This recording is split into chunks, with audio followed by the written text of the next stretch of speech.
Okay, so I'm Penda Tomlinson. I'm program leader for games design at Middlesex, and this is Thomas. Do you want to introduce yourself, Thomas? Hi, I'm Thomas O'Neill. Even though the name says Josh Borton, that's one of our other lecturers, but we'll skip over that.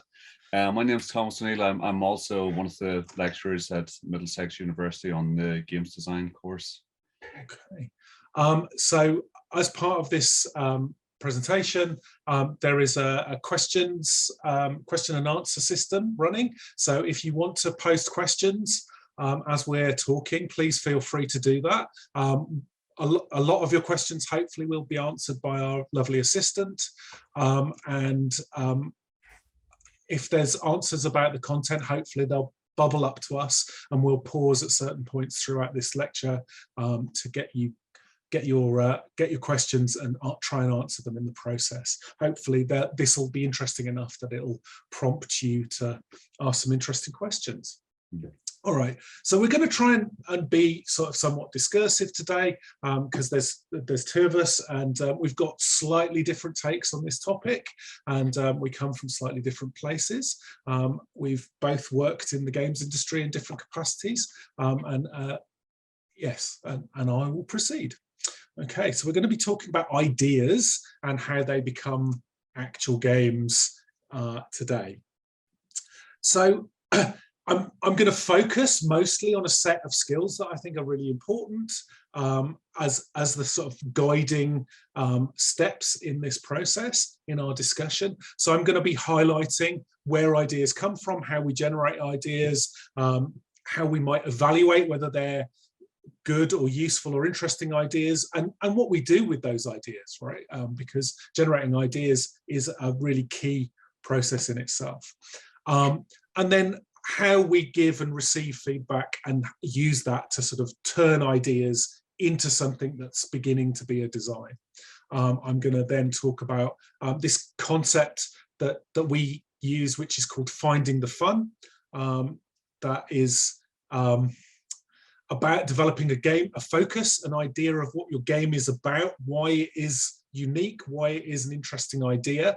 And this idea of developing focus often links to another bit of terminology that's often confused, which is game design pillars. And we'll probably have a conversation about that because we always get a bit frustrated about that. And I find if I ask Thomas about design pillars, he'll be off for a little bit. He's got thoughts, I know.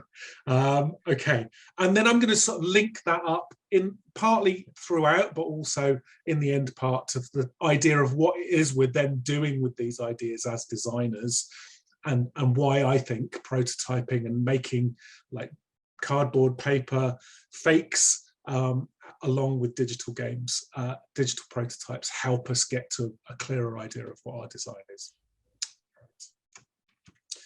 Okay, so I've pinched somebody else's diagram because this is a sort of common way of talking about this. Just to sort of give you something to hold in your minds about what games design is and what games development as a process is.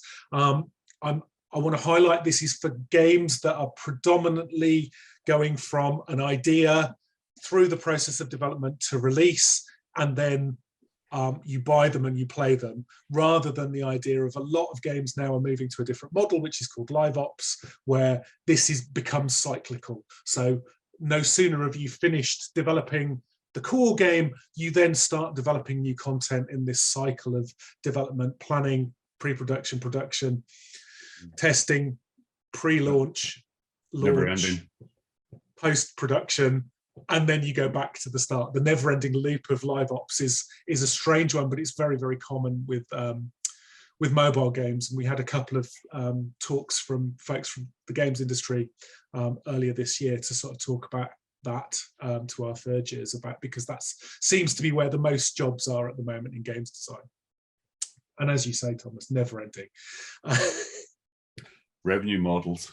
Oh yeah, yeah. Let's not get into the hard conversation about revenue models and daily active users quite yet. But yes, absolutely, you are trying to find and tweak your game to be delightful and keep people stuck to it for as much time as possible.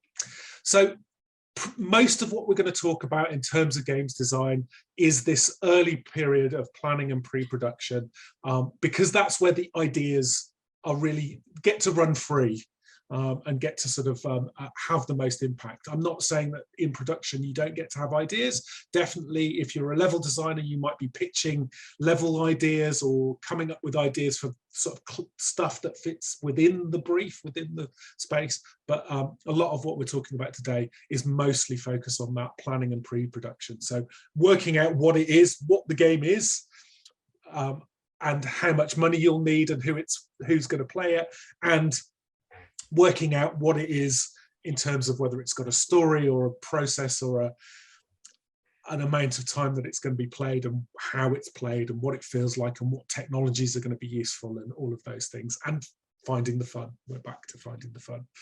All right. Okay, so that's that. I'm going to keep coming back to that, and I'm going to keep coming back to this other thing, the Stanford Design School funnel, as two ideas that I think help us talk about this idea of coming up with things, focusing in on a combination of those things that actually has a meaningful outcome, is a game idea, and then getting through a choke point of somebody agreeing to do it, it's giving you money, doing whatever, and then getting to add more ideas, and then getting to a certain critical point where you go, okay, we've got enough ideas, we need to shrink it down again. So I'm going to keep coming back to the idea of a funnel, and I'm going to keep coming back to the idea of this process of the development cycle, because they're useful to hang some of the things we're talking about off. And definitely we're going to be focusing again on this early period planning, pre-production, where you get to have lots of ideas, lots and lots and lots of ideas, and then as you get to the point where you're actually making it and delivering it, you're going to get less opportunities to have big ideas. You have to have smaller focused ideas. Making all that craziness work that you came up with at the start. Yes, absolutely. Craziness. You want lots of craziness at the start, and then you need to kind of meticulously have captured that in some way so that you can then shape it and work out which bits are possible and can function, and how you make that craziness still feel right when it's a living, functional project. So I have an anecdote for this. So a friend of mine who was an author and a game designer and worked for Warhammer back in the day, often would get asked when he was doing tours as an author or talking to groups of people about his weird and wacky game ideas. People would go, "That's amazing, you're so creative, where do you get these kinds of ideas?" And he very glibly came up with his response, which is, "I send away to a man in Nebraska. I found his name in the back of a magazine, and you only have to pay him $1 and he'll send you 10 ideas. To which my other friend, who often worked with him, would go, "Well, I mean, I always come up with ideas when I'm in the shower, which is really difficult because it's very difficult to write things down in the shower." And you know, these are very glib answers, and are intended to sort of make you laugh and go, "Well, that's not really an answer to the question." But the answer really is, your ideas come from what you put into your brain. Yeah. And one of those things might be games, as you can see in my rubbish diagram, but they're also books and films and things out in the world, trees, for example, but buildings and objects and experiences that you have. I think some of my biggest moments of having ideas have come out of waiting in a queue to do something, or looking out of the train window and seeing something odd in the landscape that's just an odd juxtaposition of things. So the more you feed your brain, the more you're going to get out of it. And we're going to talk about how you then take those moments of inspiration and use them. But every time you have those ideas, you need to capture them. Now, personally, I have these 3 notebooks that are my current go-to notebooks, and the very battered little one is the one that travels around with me in my pocket. And so when I'm sitting on the train and I see something that makes me go, oh, that's a really odd idea, or that looked a bit weird, or so for example, the other day I was on the train to work, and the way that the sun fell, it hit one bank, which was through the window opposite where I was sitting, and every spot along the bank where there was a bit of open space, there was a fox lying, sunning itself in the spring sunshine. And I thought, that's such an interesting thing. The railway network of London is like a weird freeway system for the foxes, because obviously it links up lots of bits of wilderness. Could you make a game about like journeys through the fox kingdom, sort of playing as so I wrote it down in my little book, and then I put it away, and maybe I'll come back to it and make something out of it. Maybe I'll have a conversation with somebody about a game that they're making and offer that as here's the piece of the puzzle that makes that make sense. Yeah. And I tend to go through these notebooks and take ideas out of one and put it into the next book, because it's an interesting thing rather than a random bit of nonsense or a list of shopping that I've written in my day book. So what's your practice, Thomas? Well, I mean, it kind of relates to some of the stuff later, but we're sold on this this idea or this romanticism, I think, of these sort of like Hollywood things of like love at first sight, that you see this person and you immediately fall in love, and that's it, that you have these light bulb moments with that this inspiration, this fully formed idea just suddenly arrives out of nowhere and it's complete and intact. But a lot of the time, it's exactly what Panda is saying. It's where you take something and you have to mold it and grind it, and it's a slow, difficult process. And sometimes it's very easy to give up on it, and thinking that there isn't life on that. And it's also sometimes very easy to start thinking that if I could add more and more things, that somehow will make this idea better. But it becomes a spiraling sort of mess if you do that. Sometimes it's better when you're forced to have lots of constraints, and the creativity comes out of that as to what you do with that limited amount of information. And sometimes those are the best ideas. But it's exactly what Panda is talking about. I think if you take all your inspiration from one place, everything becomes very derivative. Okay, you start off with these expectations of it should be like this because they did it like that. So sometimes it's like you see people who come up with original ideas sometimes don't have that sort of background in playing games. They might have come from a completely different left field. I mean, some of the people I worked with, there was one of the lead designers that I worked with, in another company, and he was it was a neurologist. I think he worked on, it was sort of like neurology. It was all about the networking of the brain and systems like that. Now that was his background, but he just had a completely different left field way of looking at these concepts and ideas. So it's taking and going to museums, going to art galleries, listening to music, going to festivals, experiencing other cultures. And it's also, this is one of the joys that if you come to London that you have on your doorstep. It's like having 50 cities from around the world melted into one place that you could go and experience these like little microcosms of how people view the world and do different things. And being being willing to expose yourself to these different ideas as well. I mean, sometimes, we have this blinkered view of, I wouldn't like that, before you even go to, maybe it's something that that's on in the theater or in the cinema. But exposing yourself to those things will expand your creativity. So it's like, I've worked on games, and there might be some of the equipment that I need in them is from a historical background. So I need to know a bit about the Roman Empire or siege weapons. Maybe it's something about motocross riders, and you have to go and research all of that. So as I said, having all these different interests, you can pool and take bits from those different things. So it's like I like, just as Penta has very kindly put on screen for me, Pikmin.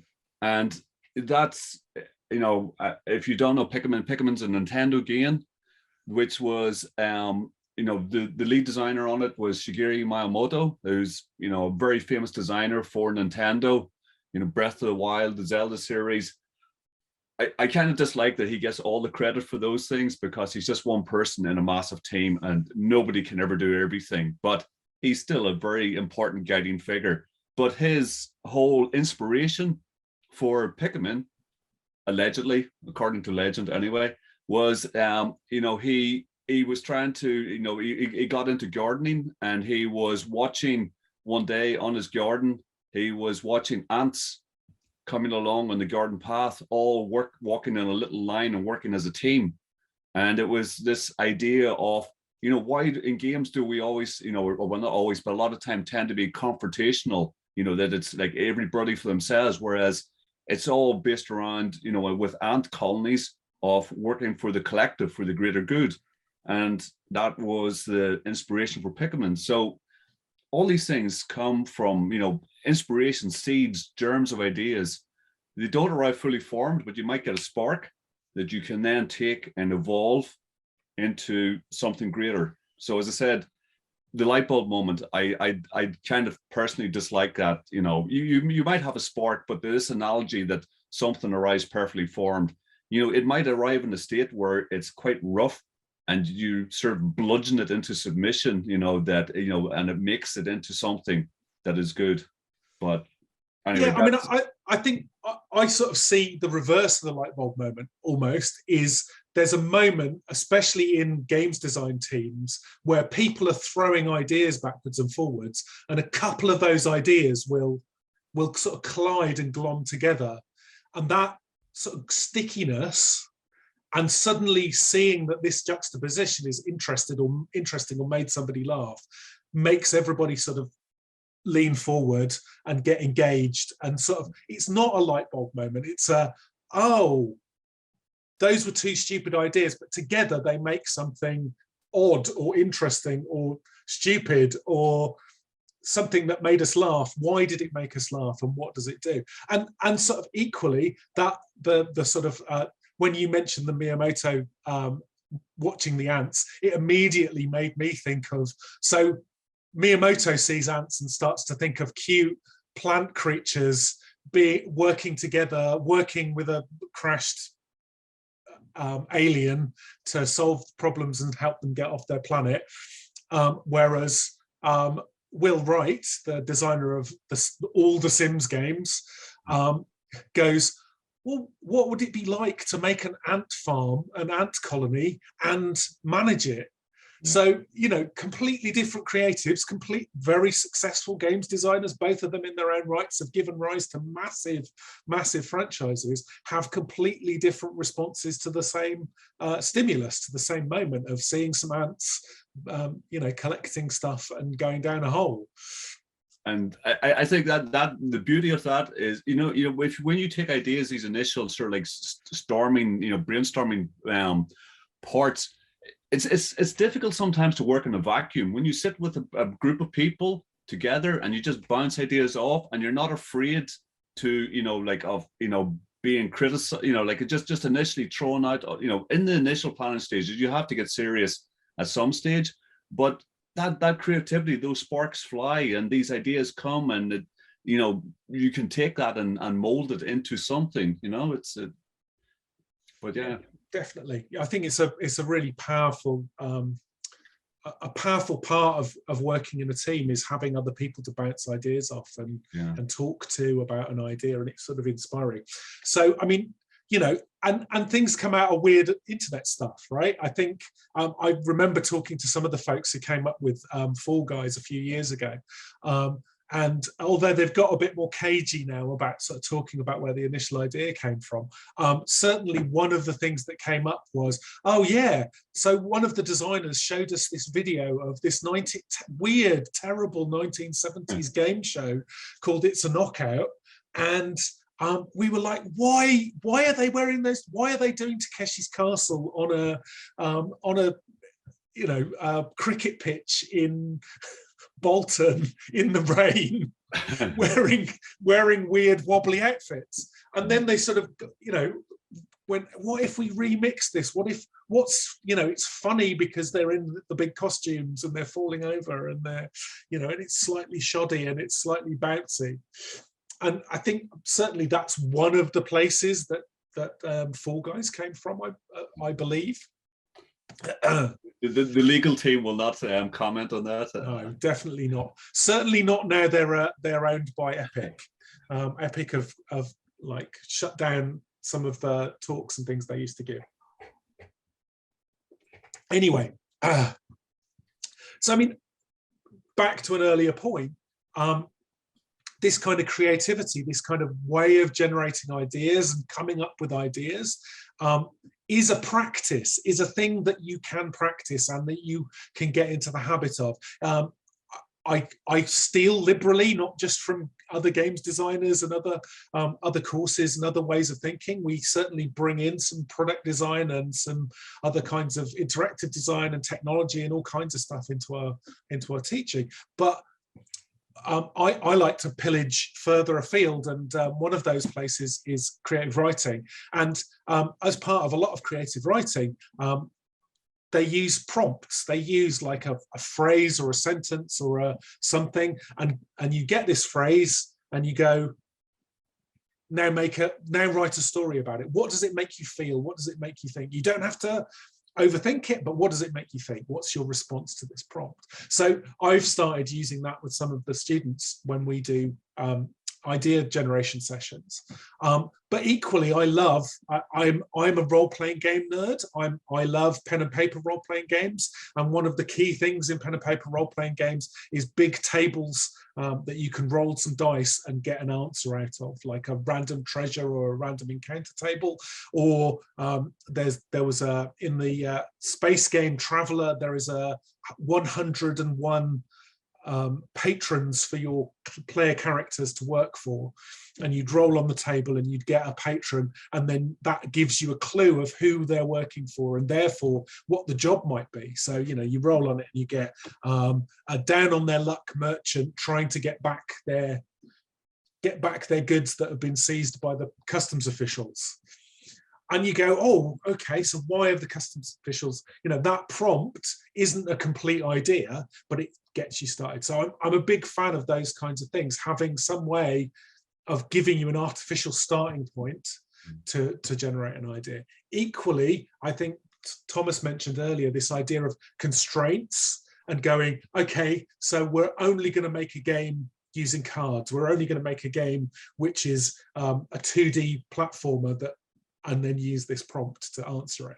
So using constraints to be clear about how big or small the idea needs to be, but also using prompts and generators allows you to do something very, very quickly. So when we do stuff in our first year, we have a couple of game making briefs, which you only get a couple of weeks. You only get 2 or 3 weeks to come up with a game idea, home in on what the fun is, what the gameplay is, and then make something that's a very rough cut version of it. And that's a preparation for later on when you get a bit more time. You get a bit of discipline for making an early prototype and getting to the idea of what's fun about that very quickly. But it also means that you can show each other your game ideas and then pinch each other's game ideas and mix them together in this kind of juxtaposition, remixing, improvising kind of way that is about that coming back to that juice of getting feedback from other people, getting feedback from your peers, getting feedback early and often for the game idea that you've got. I was just going to say, Pat, I think that idea of allowing people to see your work and mixing, them together, concepts of, I mean, especially, when you're in the early stages, don't get too precious that this is going to be, £1 million, making, or, that you're going to, make your fortune off initially. I mean, it's better and it works better if you're a bit freer with your ideas and thoughts, because these germs of ideas will evolve more quickly. I'm just also thinking of what Panda said there about the creative writing, side for inspiration for him. I mean, like, part of my background was product design. So I have this like quite a fascination with quite mechanical, equipment and devices and how these things all fit and go together. And that's the sort of stuff that I take, things that I see from robotics and all that I will take and pillage and repurpose for puzzle designs within games, that you can take up, because the players can logically understand how these things would work because they would work in real life. So it communicates within the game as to what it is that you're doing. It makes sense within the world. But yeah, all these things, but it all ties back into that whole thing of your experiences that you can take and plunder. It's like having this giant toolbox of ideas that you have discovered, maybe all completely disparate, unrelated, but then you can take and pick, like a pick and mix, and put them all together and make the most amazing cake or sweet, whatever it is, out of this collection of thoughts, random thoughts. You've totally reminded me of listening to a talk by Robin Hunicki talking about the development of Journey. And she was talking about how it sort of ballooned really early on in development, and they'd got all these ideas about what it was going to be, and that they wanted to include all of these things. And actually, most of the design process after that initial burst was cutting and homing in on what really was the experience that they wanted to get out of it. That was about this sort of zen of traveling and the idea of having a helper, another person who you don't actually speak to, who still helps you out, or helps each other out through the levels. And they spent loads of time with like still having voice speech so that you could talk to the other player, having like 4 players, having mechanics for how that works, or having mechanics where you one person has to sacrifice themselves so other people can proceed, in this sort of idea of kind of being compassionate and helping others, or surrender.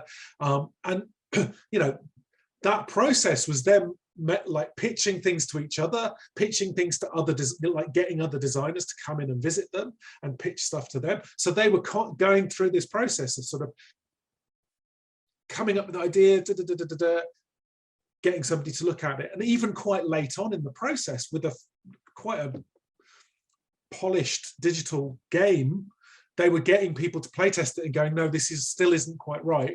We need to go back, we need to cut some more of these elements out of it. So it's sort of interesting that sort of, it is homing in on those ideas that you've pulled together out of everybody's collaboration sweet shops. That was the metaphor we were using. I'm just thinking that actually is one of the most difficult things sometimes is, I think, I can't remember who came up, you might remember, Panda, it was by Kill Your Babies, or Kill Your Darlings. It's Hemingway. And it's essentially that there will be parts of your game that you have put so much love and time into, but it doesn't fit with even though in its own it might be a really nice thing, but you have to end up cutting it, and taking it out. And it's a hard, especially if you put your blood and guts into, giving life to it, that you have to face up to that has to go for the greater good. Absolutely. Yeah. I think it's a lesson that we all struggle to learn and have to learn again and again, I think, because that sort of you want to make that cool idea, that thing you found cool initially work, and learning to kind of cut that thing is really hard, really, really difficult. I think, yeah, in the sort of science fiction game project that I've been working on the last couple of weeks, one of the things that I had, you know, in a pen and paper role-playing game and computer role-playing games generally, there is this sort of idea that you are going to progress, you're going to get more powerful.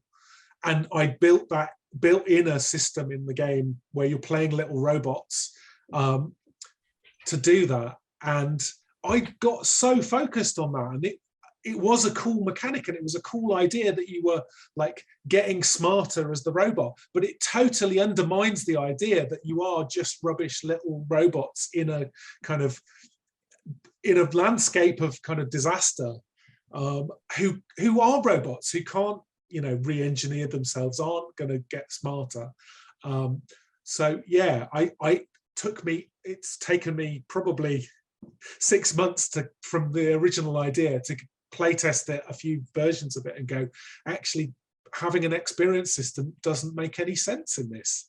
They're not going to learn and grow in that way, in that computer gamey, get points, get better armor kind of way. It's in that world. Yeah, it doesn't fit the conception of the game. And yeah, so I think I mentioned this is my version of the lovely, pretty funnel, the Stanford design funnel, is this sort of development process from initial ideas to pre-production through planning, that I was trying to sketch out when I was thinking about this stuff. I think that idea of getting as many ideas down is really important initially, and getting stuff out of your head, right, and roughing it out and showing it to other people. What does this match up to your experience of that sort of early design process? Yeah, I mean, that's pretty much, I mean, you know, I mean, you were talking about, like, you have your notebook. I just use notes on my phone. And if I've got something in my head that I want to do, I've got a bad habit of creating links to websites that has spiraled completely out of control, because I need to go and edit them all down, because there's so many, it's just become a mass. But I keep, you know, I see some articles, you know, and I think, oh, you know, that would be interesting. Wonder what I could do with that. You know, I need to go back, but I just have so many of them now. But yes, all these ideas, sketches, you know, I mean, you know, sometimes, I mean, I will take things, you know, and I kind of just, I close my eyes and I mentally play them through in my head. You know, I think of that, you know, if that was a prototype, how would it work? You know, what would be the, you know, is there worth in it? Is there justification in it? You know, I quite actually like going out sometimes. You know, I've got a few things that I'm working on now that, you know, I go outside and I try to recreate those actually in real life. You know, the thing that I'm trying to do. Yeah. You know, it's like, you know, sometimes I'll be jumping around, you know, like an idiot, you know, like trying to, you know, figure things out in my head, you know. But yes, all those things, you know, sketches, roughs, you know, those things are all, you know, and different people have different processes that work for them. You know, it's like, you know, Panda will, you know, he will talk about, he will create maps of areas, you know, like, you know, where he lays things out and takes inspiration from that. You know, I like having, you know, little, you know, three-dimensional sketches, because that was my background. You know, there's no right or wrong, you know, but depending on what you're working on, you know, if it's a 2D world or a 3D world, you know, you've got to explore all these different aspects of the world at some stage. But yes, getting all those ideas down, making a collection of what I kind of like to do, just, you know, just cut loose, have everything.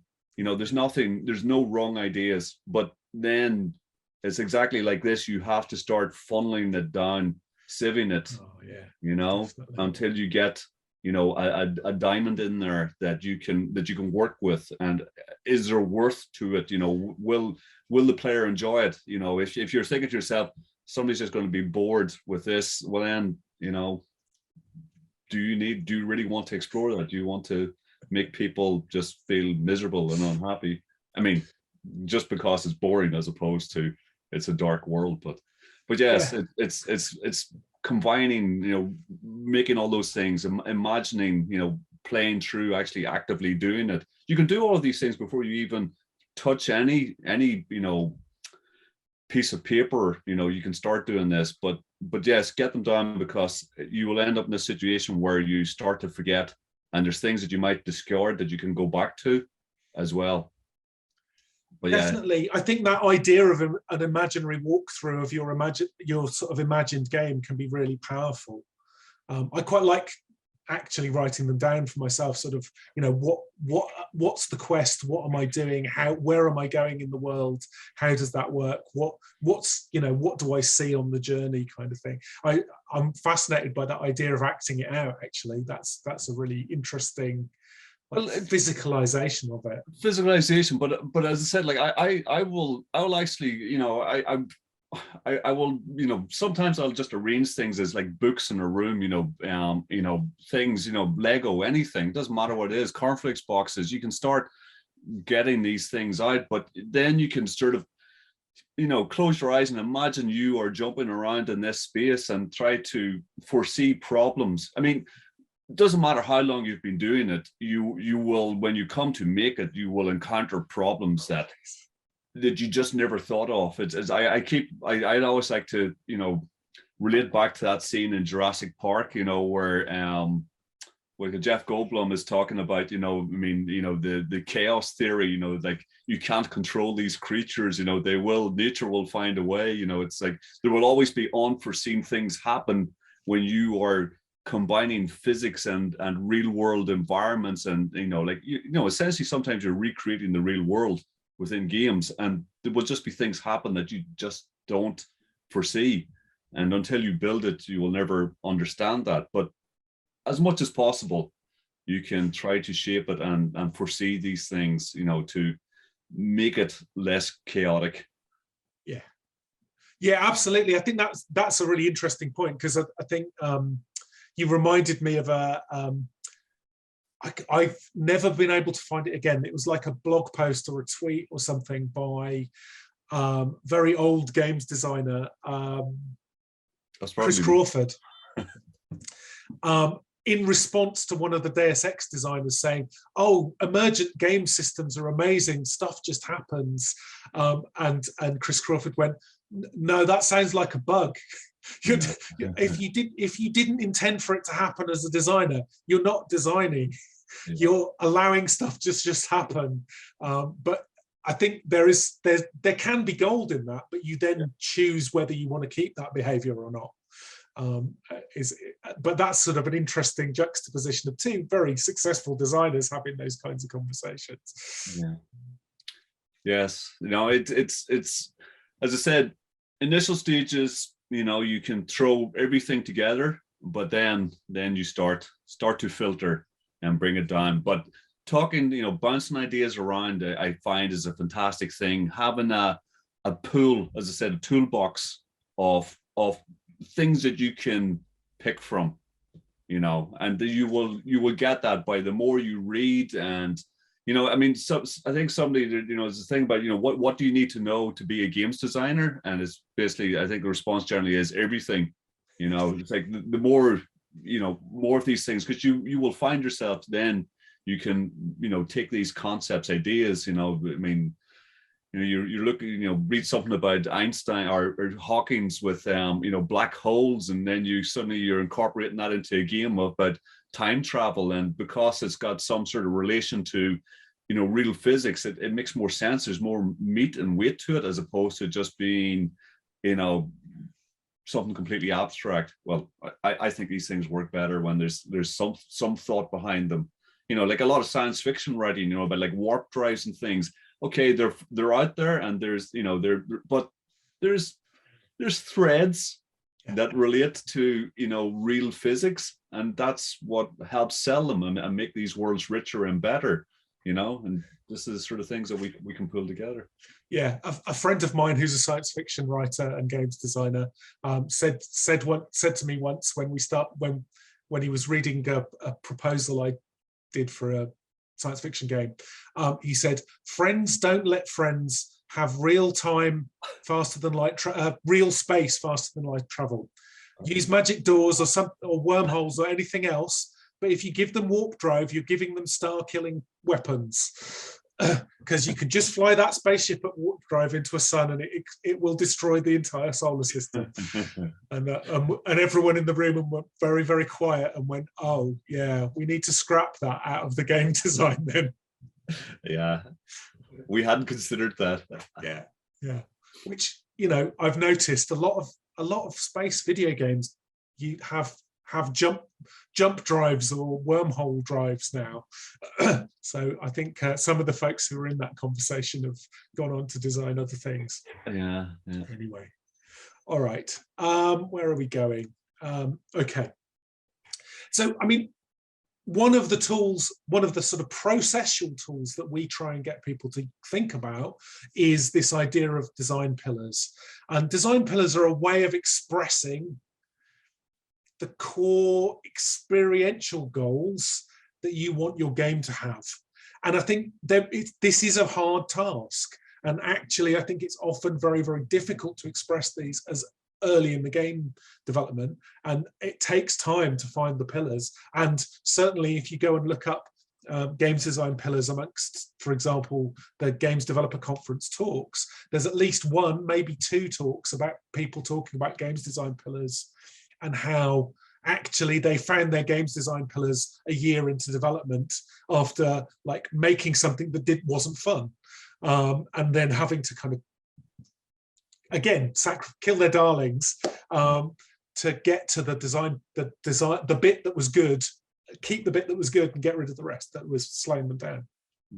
I think there was one called Duskers, and there's one that is Darkest Dungeon, talking about cutting the sort of representation of the dungeons in that was quite an interesting one, turning it into a very linear thing, but it still works really well because you've cut out a load of extra stuff.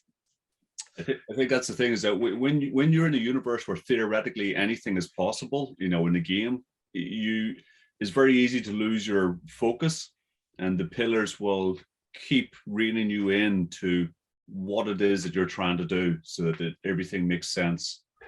Absolutely. And as you get later, once you sort of get past the pre-production point where you've just got the freedom of a bunch of whiteboards or a design document or whatever pictures you can pull off the internet, you sort of get to a point where as a perhaps lead designer or as a team lead or whatever, you need a reference point that allows you to take an idea that somebody's bought you for, maybe it's something very small in the game, like a puzzle in the level design, and compare it to the design pillars. So look at that, look at what you've said about the game, what the gameplay is, what the setting is meant to do thematically and aesthetically, what the core focus of the game is. So if your core focus is exploring, then if somebody keeps coming to you with puzzles that are about going back to the start or going shopping or any of those things, or even having a fight,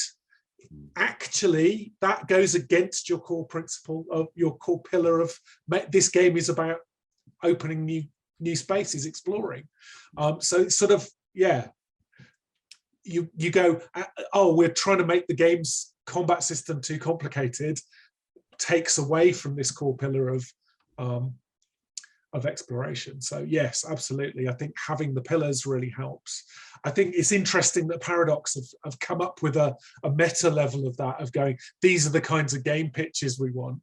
We want game pitches for games that are replayable, intellectually challenging, include player creativity, and all of that other stuff. I think that's really interesting that they've sort of homed in on that as a way of kind of encouraging people to pitch stuff. I think pillars go wrong. Here's some examples of not very good pillars that from people's design documents that made me go, hang on. Certainly the one on the right is basically taking Jesse Schell's Tetrad, an academic games design tool for kind of critiquing, deconstructing games more than maybe designing to, I don't know, and use those as their design pillars, which seems a bit weird and very, very abstract. And the other one is like a really abstract set of pillars. We want a core loop treadmill, and sounds really boring, right? But I can see there's an idea there, but I'm not sure it actually sells me or makes me want to play either of these games particularly. What do you think? I think it's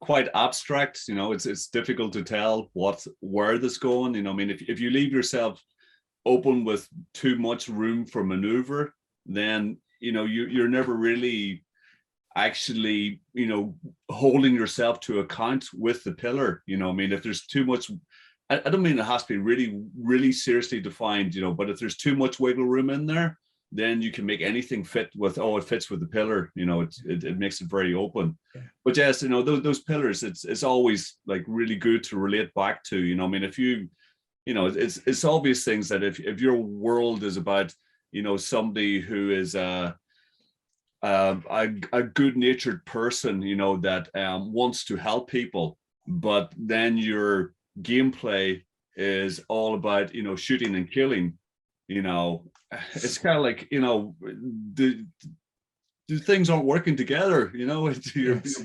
You know, it's the two things are in conflict, you know, so you've got to, you know, be clear, and then instead of, you know, in that case, instead of having the, you know, the action scenes be all about you know, shooting, you could make the action scenes a sort of stealth sections where you submit the people, or you use some sort of like stun thing or something rather on them. So, you know, you're still getting around them, it's still gameplay, you know, but there's no, and everything, because you're clear about what your pillars are, then your game makes more sense, and it, you know, stops you from making a mess. Yeah, making Uncharted, is that? I'm making Uncharted. I wasn't going to mention Mr. Drake, but that's besides the point. It's the perfect example of that, though, isn't it? I think he's so likable and so nicely portrayed in the cinematics as a genuinely sort of bumbling, nice person. But then you're sort of asked as the player to control him through the endless murder of hundreds of people.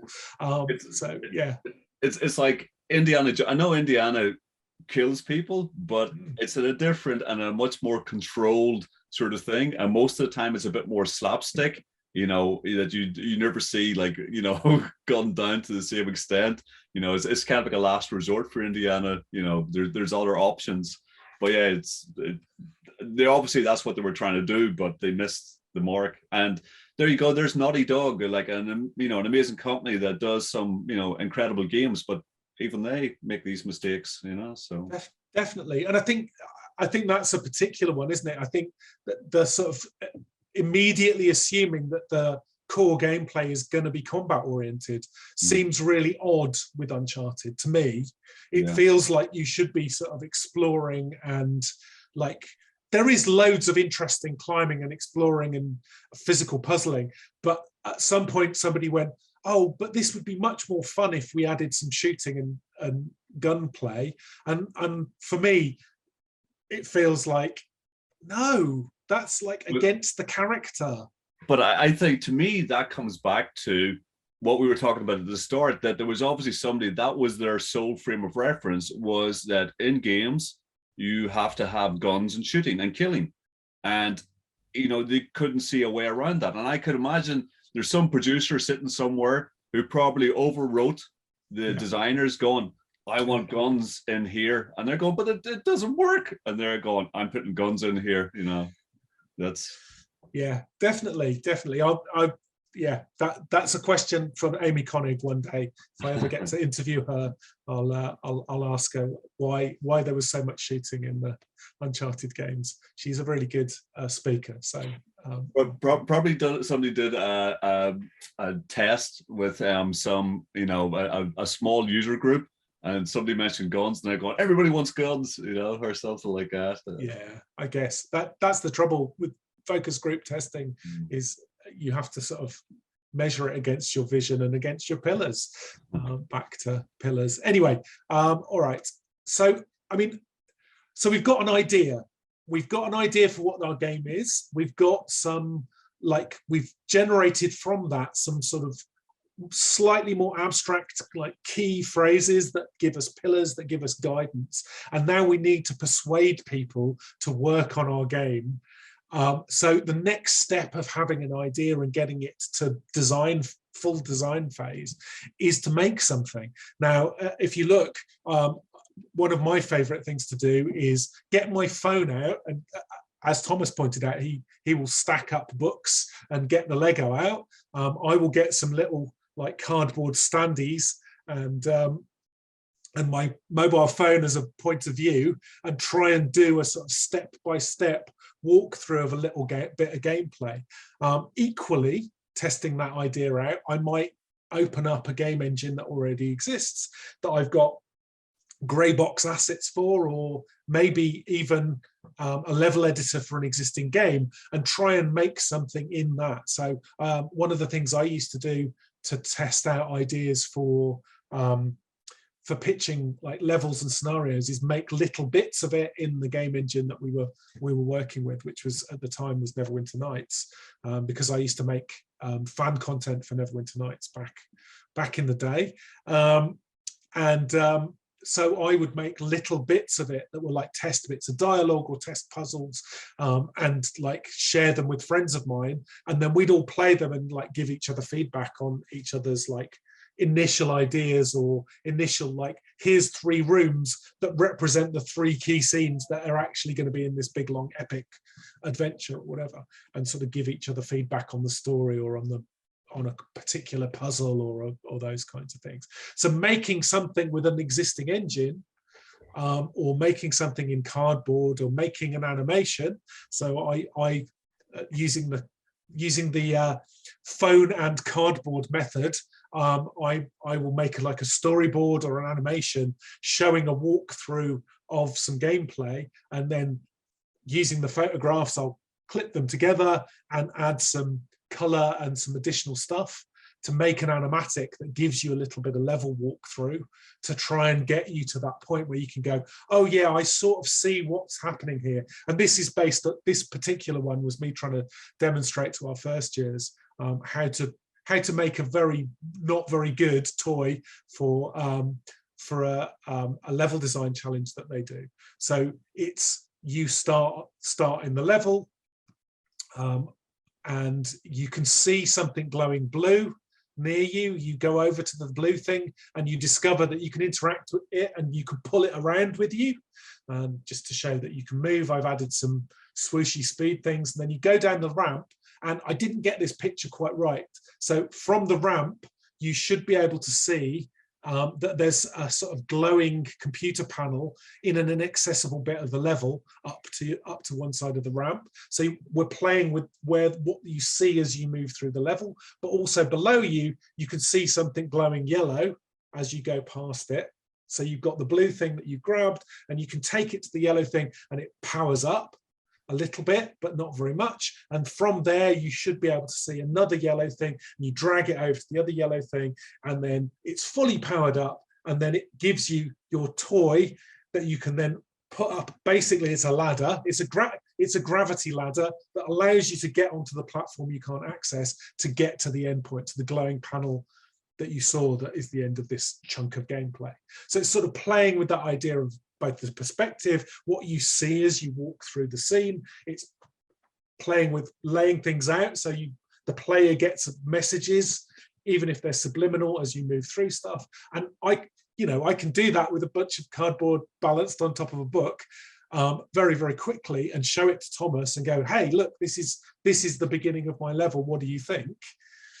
And get some feedback very, very quickly. Rather than having to spend loads of time programming all of those systems in a game engine, and then find actually this was a really, really boring idea, or the toy's not very interesting, or whatever. But you can very quickly get that going.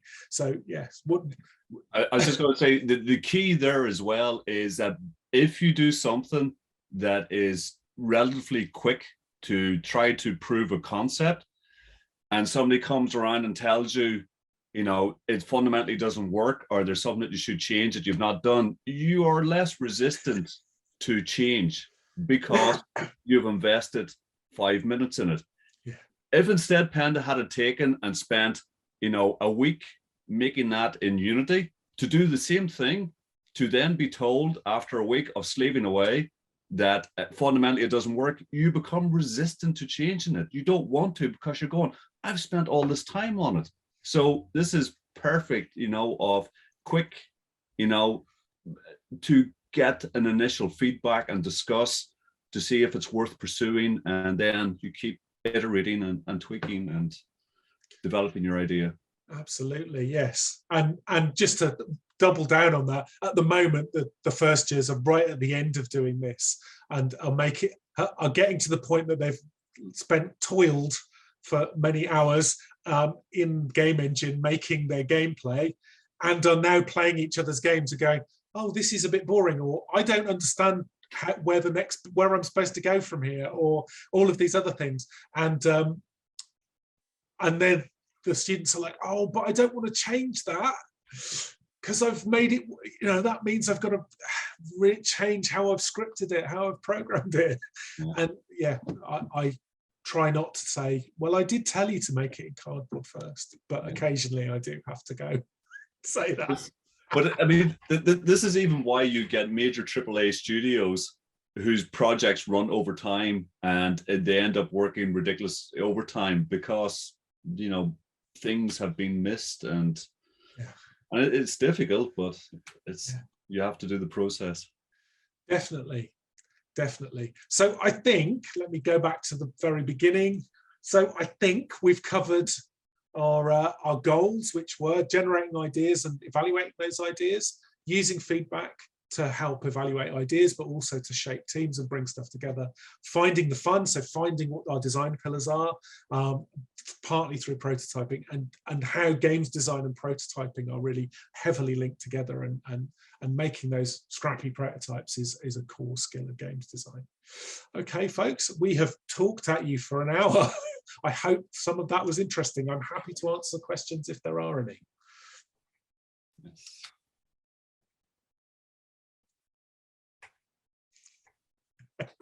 Tumbleweeds. Absolutely. All right.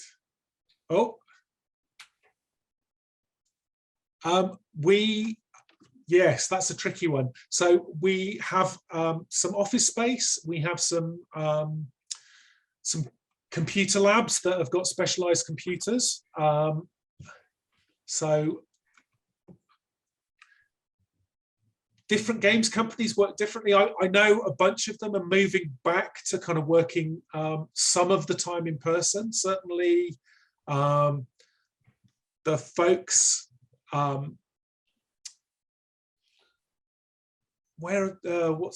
Trail Mix. The folks I know at Trail Mix are doing like 2 or 3 days a week now.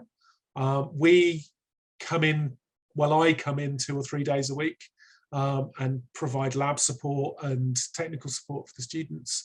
And Thomas turns up to give feedback and advice, but I think you're more online than I am. Yes, generally more online. But I mean, we give feedback. We do a lot of Zoom one-to-one sessions. If students want feedback on their work, we do a lot of workshops that way as well. It depends on the modules. How they work that. Can one little.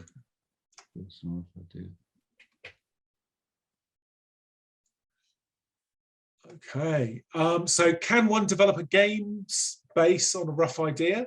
Also, is there a software needed to develop a game? Yes and no. So I think you can totally develop a game idea based on a rough idea. I think part of that process might be making something very, very simple and trying to make something small. And I would definitely advise people to use, as I said before, paper and pen, or animations, or describing a walkthrough first and getting some feedback off somebody. I was going to say, don't let technology get in your way. with scaring you from developing an idea. You can do a lot of that without ever, getting up to a proof of concept without, being a hardcore programmer. Okay. It's what we're doing is game design, which is, a different focus to it. I mean, the coding and engine side is to prove the concept, which you will need to know to work in the industry, but you can still take things to a certain stage without a lot of that. Okay. Yeah. Okay. That sounds good. And yeah, we'll if you come to us, we'll help you and teach you everything you need to know in terms of programming and technology. You don't need to worry about that, but there's lots of different software that's available depending on your need, and we'll teach you how to evaluate different tools. Okay. Right, so next one. I'm applying to start a nursing course with Middlesex University. Am I allowed to spend 1 or 2 hours a week during my course? I'm not sure what you're referring to, but you're more than welcome to come and join in with Game Society. And Game Society do things like game jams and game making, but they also do playing games and socializing. So I hope that answers your question. Okay. Okay, what game engines or programs do you use? Okay, so we try to be as open as possible. So we currently use a couple of different tools at different points in the year. We've been discussing using Construct 2, which is a 2D game engine. We definitely will continue to use Adventure Game Studio, which is a point-and-click adventure game tool. We're going to continue using Unity because it's the most flexible tool at the moment for making games. We develop some content and do some optional content for using Unreal, so Unreal Engine as well. But we don't expect everyone to become masters of all of those. We tend to focus in on one of those tools for a bunch of things, so you get some knowledge in depth with Unity usually. But some people use other tools. So I know some of the third years last year, and I think this year, have ended up using Unreal for their final projects, for example, and we're happy to support those. I think I'm very wary of how I answer this, because I don't think game engines are going to be the important thing you learn from for making games. I think understanding how to come up with ideas and pitch and talk and communicate and work in a team. Develop those ideas, yeah. Okay. All right. You're very welcome. Indeed.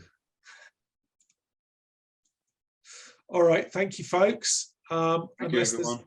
Yeah. All right. We're done. Oh, that's a good question. Oh, sorry. Go on. No worries. I was just going to say thank you. Yeah, we do have a few more questions. Sure. Yeah. Okay. I'll just dip into this last question. Can other department students attend lectures on games design when less busy? Yeah, I think so. I don't think I've seen a great deal of that, but I'm happy to support students who are curious and want to come and hang out and learn stuff. Certainly come to some of our first year modules and attend some lectures and see what you think. I've had a master's student in the past sit in on some of the classes. Yeah, definitely. Yeah, we get some master's students come and join us. But yeah, absolutely. Send us an email, and once you're a student, and we'll help you as much as we can to come and hear some stuff about games design. All right, well, thank you for your time, and thank you everyone for joining. If you would like to find out more information or you want to visit our campus, we do have an open event coming up on April the 28th. Which is this Thursday, or we do have an open day coming up in June, which you can find more information about on our website. Thank you again, everyone, for attending, and take care. Bye. Bye. Thank you. Thank you.